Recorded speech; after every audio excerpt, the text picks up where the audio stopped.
کل گزشتہ ہم نے بات شروع کی تھی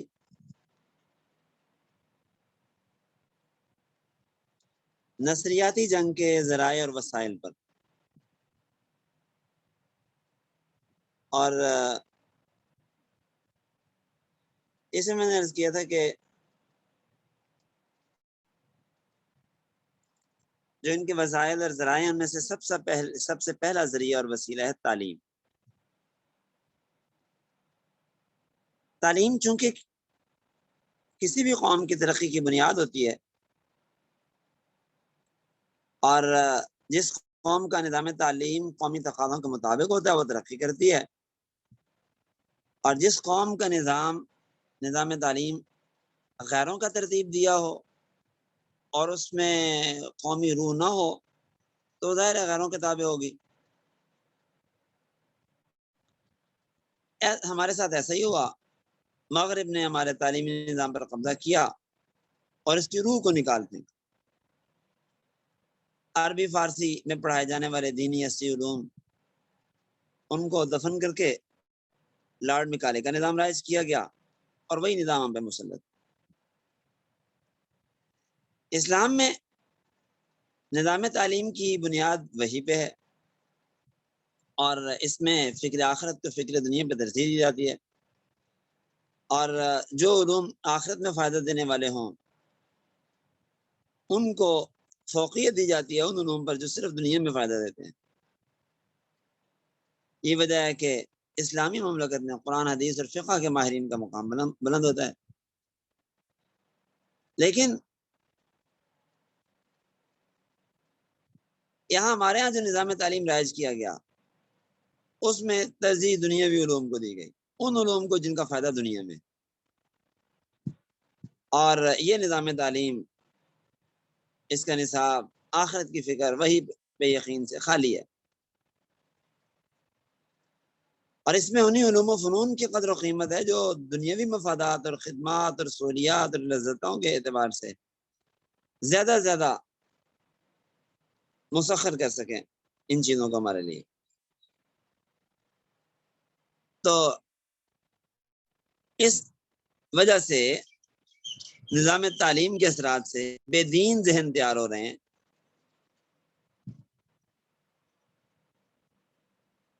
اور وہ لوگ پیدا ہو رہے ہیں جن کے بارے میں اکبر نے کہا تھا کیا بتائیں صاحب کیا کار ہائے نمایاں کر گئے، بیے ہوئے نوکر ہوئے پینشن ملی اور مر گئے۔ تو مرنے کے بعد کچھ سوچنے کے یہ لوگ قائل ہی نہیں۔ چنانچہ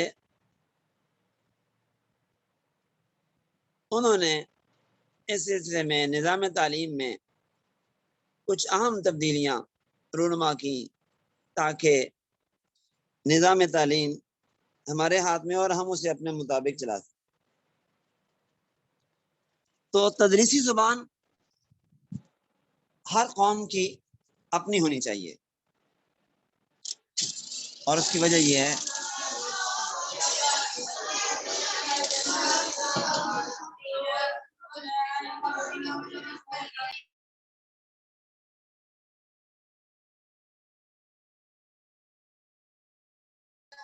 وجہ اس کی یہ ہے کہ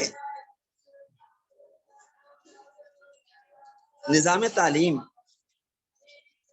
جب اپنی زبان میں نہ ہو غیر کی زبان میں ہو تو اس سے کبھی بھی فوائد اثرات حاصل نہیں ہو سکتے۔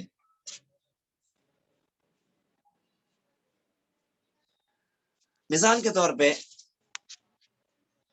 ہم پڑھا رہے ہیں ان بچوں کو جو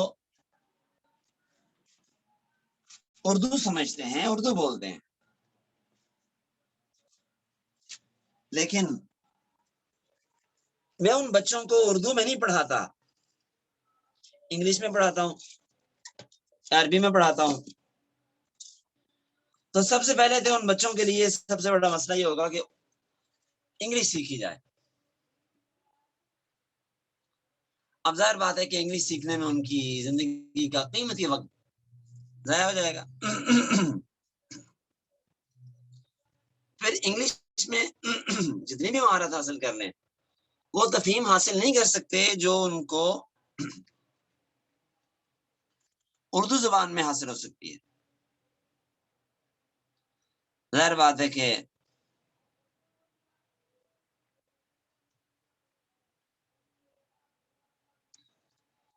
اس طالب علم کی زندگی کا قیمتی وقت ضائع ہو جائے گا اور یہ کچھ حاصل نہیں کر سکے. اس کی زندگی کا کوئی مقصد نہیں ہوگا.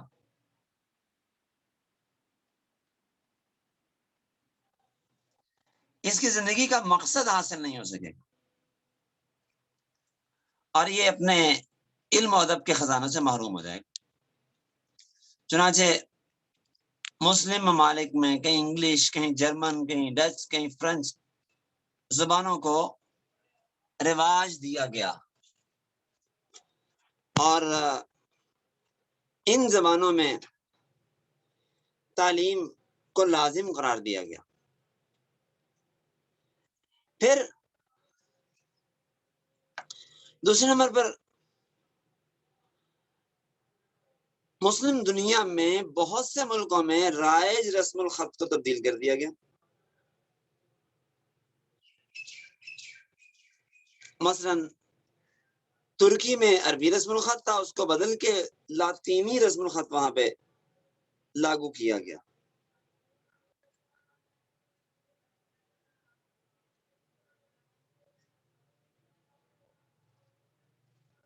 اور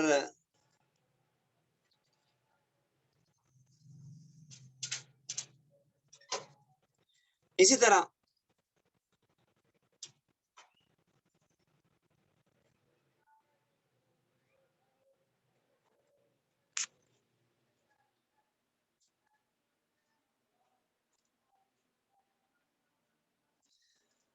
یہ تجربہ اور بھی کئی ممالک میں کیا گیا. اب اس کا نتیجہ یہ ہوا کہ ان ممالک کے مسلمان اپنی قیمتی کتابوں سے نابلد ہو گئے، رشتہ ٹوٹ گیا اور وہ کتابیں ان کے لیے بے وقت ہو گئی.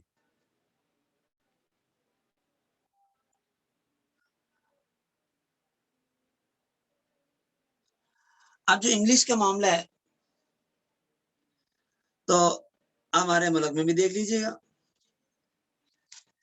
میڈیکل کا اسٹوڈنٹ ہیں، میں نے خود دیکھے بچے جن کو میڈیکل کی تعلیم سے زیادہ ضروری، زیادہ فکر انگلش کی ہوتی ہے کہ جی انگلش کے ٹیچر بہت سخت ہیں، اگر انگلش نہیں سیکھیں گے صحیح طرح، نہیں بولیں گے تو استاد صاحب سے پٹائی ہوگی.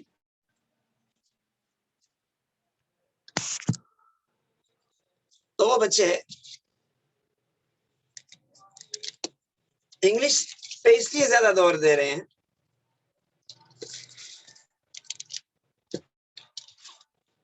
کہ انگلش آئے گی تو اب میڈیکل کی باتیں ہمیں سمجھ میں آئیں گی، ورنہ وہ بھی نہیں سمجھ آ سکتی. لا کا طالب علم ہے، اس نے سب کچھ انگلش میں پڑھنا ہے اور فقہ ہے وہ بھی انگلش میں پڑھنی ہے، نہیں سمجھ آ رہی، پڑھنی ہے جی، اس کی وہ تفہیم نہیں ہے لیکن وہ بھی پڑھنی ہے، پھر بھی پڑھنی ہے. اب اس کے برعکس آپ دیکھیں کہ جاپان کے اندر ایک بچہ اپنی جاپنی زبان کے اندر تعلیم حاصل کرتا ہے، 5 سال کا بچہ ایک مشین کھول کے جوڑ سکتا ہے. وہ بچے 18-20 سال کی عمر میں پہنچ کے ایک فن کے عملی ماہر ہو جاتے ہیں، جبکہ دوسرے ممالک میں ابھی تک بچے بیچارے انگلش رٹنے کے عمل میں مصروف ہوتے ہیں اور انگلش نہیں یاد ہو رہی ہوتی، اور وہ بیچارے اسی فکر میں ہوتے ہیں کہ اس طرح انگلش آ جائے.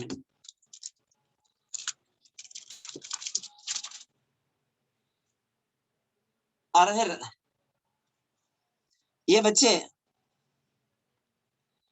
علم و فن میں کسی قسم کا اضافہ کرنے سے قاصر رہتے ہیں، بس نوکر ہی بنیں گے، اس سے زیادہ کچھ نہیں کر سکیں گے۔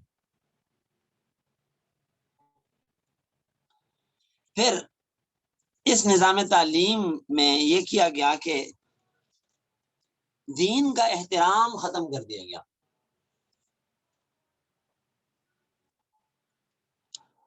دینی شاعر اور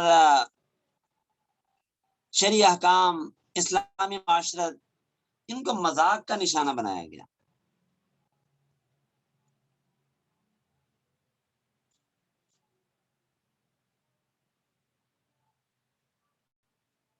ان کی اہمیت لوگوں کے دلوں سے نکالی گئی۔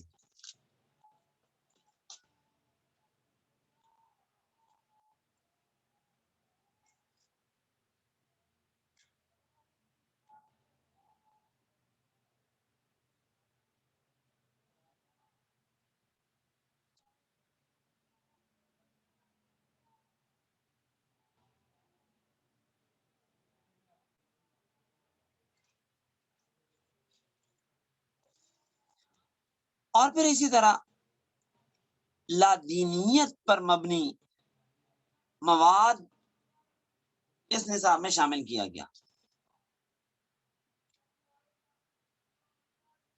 جس سے اسلامی معتقدات کی اہمیت دلوں سے ختم ہو جائے۔ مقصد یہ تھا۔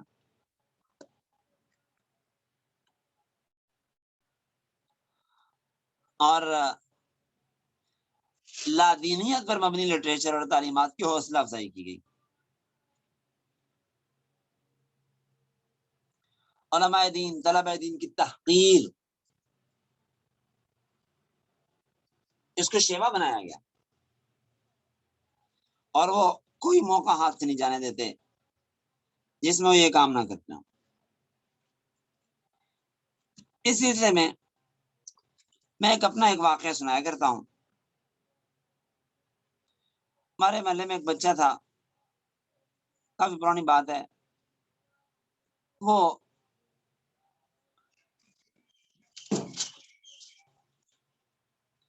ٹوپی نہیں پہنتا تھا۔ ہمارے ساتھ جماعت میں گیا، لیکن وہاں بھی وہ ٹوپی نہیں پہنتا۔ بہت دفعہ سمجھایا گیا کہ بھائی ٹوپی پہنا کرو، پھر بھی نہیں پہنتا تھا۔ سمجھا کے تھک گئے۔ ایک دن میں نے اس سے پوچھ لیا، اچھا ٹوپی پہنتا بھی تھا نا، تو مسجد میں داخل ہوتا، نماز کے وقت سر پہ رکھتا، نماز سے فارغ ہو کے ٹوپی اتار دیتا۔ ایک دن سے پوچھا کہ یار کیا وجہ ہے آپ ٹوپی پہنتے، ٹوپی کیوں نہیں پہنتے، ٹوپی سے کیا لڑائی ہے آپ؟ کہنے لگا بھائی جان بات یہ ہے، میں اسکول میں پڑھتا تھا، تو ہمارے محلے کا فلاں فلاں بچہ وہ بھی پڑھنے جاتا تھا، اور اس کی امی سردی کی وجہ سے گرم ٹوپی اسے پہنا کے بھیجتی۔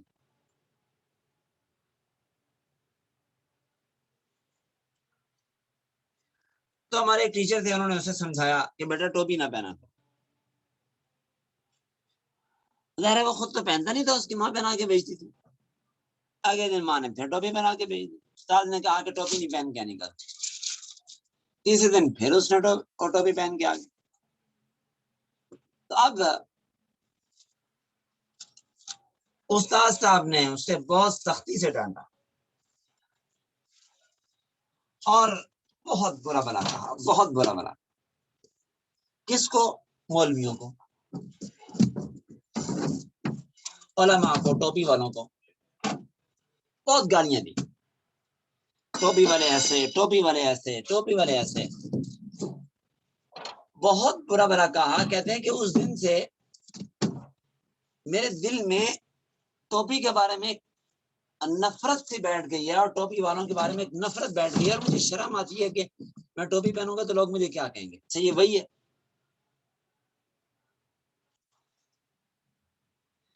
تو سارے اساتذہ ایسے نہیں ہوتے، لیکن جو ان کے تربیت یافتہ ہوتے ہیں وہ تقریباً ایسے ہی ہوتے ہیں۔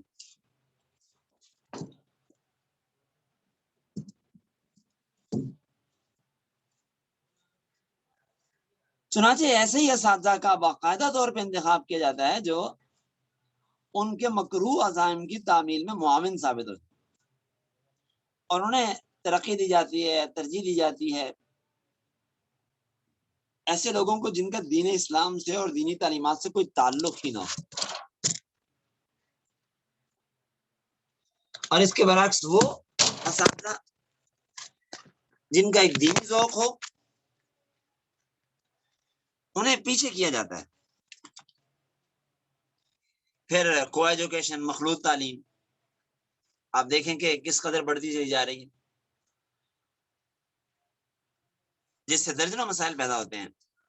دینی مدارس کا کے گرد گھیرا تنگ کرنا، ان کی کردار کشی، ان کے ذرائع آمدن پہ پابندیاں لگانا، لوگوں کو خوفزدہ کرنا کہ مدرسوں کو دیا تو ایسا ایسا ہو جائے گا، اور میڈیا کے ذریعے اس کی پوری کوریج کرنا مدارس کے خلاف۔ دینی مدارس اور عصری تعلیم گاہوں میں ایک خلیج پیدا کرنا اور مدارس کے لوگوں کے خلاف ایسا ماحول بنانا کہ لوگ ان کے پاس نہ جا سکیں، لوگ وہاں نہ جائیں، لوگوں کا ان سے تعلق کمزور سے کمزور تر ہوتا چلا جائے۔ باقاعدہ طور پہ اس خلیج کو بڑھانے کی کوشش کی جاتی ہے۔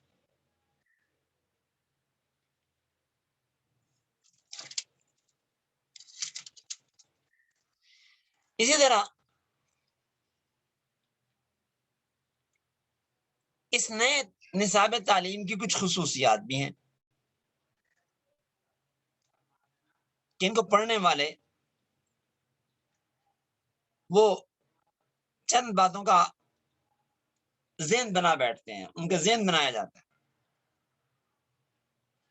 جن میں لسانیات، ادب، شاعری، معاشرتی علوم، ان میں ایسے مواد شامل کیے جاتے ہیں کہ جن کے ذریعے مسلمان طلبہ مغربی چمک دمک اور تہذیب و ثقافت کو سمجھ لیں اور اس کو پسند کرنا شروع کریں، مادہ پرستی کا ذہن بن جائے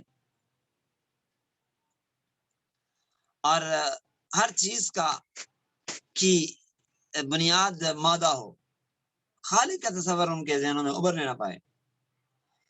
مسلمانوں کی تاریخ سے جاہل رکھنا، مسلمان عظیم فاتحین، علماء، ادباء، شعراء، سائنسدان، ان کی جگہ پہ مغربی شخصیات کا متعارف کروایا جائے۔ تو پھر ان اداروں سے سند یافتہ جو مستشرقین کے شاگرد ہیں ان کا مرتب کیا ہوا نصاب انہیں پڑھایا جائے، اور جس میں مسلمان فاتحین پر بطور خاص صحابہ پر تنقید ہو، اور صحابہ تابعین، تبع تابعین اور علماء اور مشاہیر امت سے ان کو متنفر کروایا جائے، یورپ کو آئیڈیل بنایا جائے، جارج واشنگٹن ہے، ایڈیسن ہے، ان کی عظمت کے ترانے گائے جائیں، لنکن اور جناح کو ہم بلا بنا دیا جائے۔ مثلا ایک شعر میں کہتا ہے کہ جی لنکن جیسے بن کر دکھاؤ تو جانے ہم، کوئی چھپا ہو تم میں آخر قائد اعظم۔ اور مغربی ایجنٹوں کی زیادتیوں کو اور ان کی مسلمانوں پر ان کے مظالم کو چھپایا جاتا ہے۔ مثلا آل مصر پر نپولین کے مظالم کو چھپا کر نپولین کو فاتح اعظم بنا کے پیش کیا جاتا ہے، ترک خلفاء کی ہنسی اڑائی جاتی ہے، کمال پاشا کو مسلمانوں کا نجات دہندہ بتایا جاتا ہے، ہندوستان پہ انگریزوں کی زیادتیوں کو چھپا کے اور اس کی جگہ ہندوؤں اور سکھوں کی غیرت گری کو نصابی کتابوں سے خارج کر کے انہیں مسلمانوں کا دوست ثابت کیا جاتا ہے، بتایا جاتا ہے۔ اسلامیات تمام ایک نظری سی چیز ہے، آپ دیکھیں کہ ہمارے مدارس اسکولوں میں اسلامیات کی طرف بچوں کی توجہ ہی نہیں ہوتی، اور وہ مضمون جو اسلامیات میں ہے وہ اتنا مختصر ہے کہ وہ اسلامیات کہلانے کا حق ہی نہیں رکھتا، کہ اسلام نام کی چیز ہی کوئی نہیں ہے، تو صرف نام کا اسلامیات ہے، حقیقت میں اس میں اسلام نامی چیز نہیں ہے۔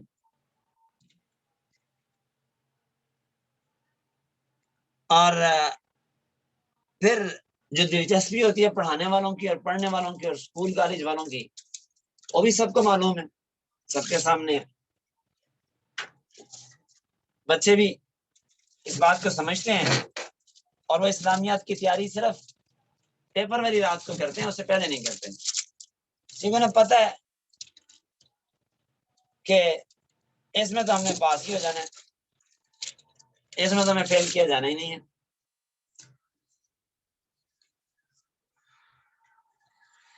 اور پڑھانے والے کون ہوتے ہیں؟ وہ لوگ جنہیں اسلام کا خود پتہ نہیں ہے۔ اور عام طور پہ وہ لوگ ہیں جو اسلام منفی ذہن سازی کرتے ہیں، بدعقیدہ اساتذہ جو دینی احکام کی اہمیت طلباء کے ذہنوں سے نکالتے ہیں، اور اسی طرح جغرافیائی سیاسی تقسیمات وہ بھی ایسے ہی ہیں، اور ان کے بارے میں منفی ذہن سازی کی جاتی ہے بچوں کی۔ تو یہ بنیادی بات تھی جو میں نے عرض کی ہے۔ اللہ نے چاہا تو کل آگے ہم مزید بات کو آگے بڑھائیں گے، آج اسی پہ اکتفا کرتے ہیں۔ آدھا المرام ابھی حاضر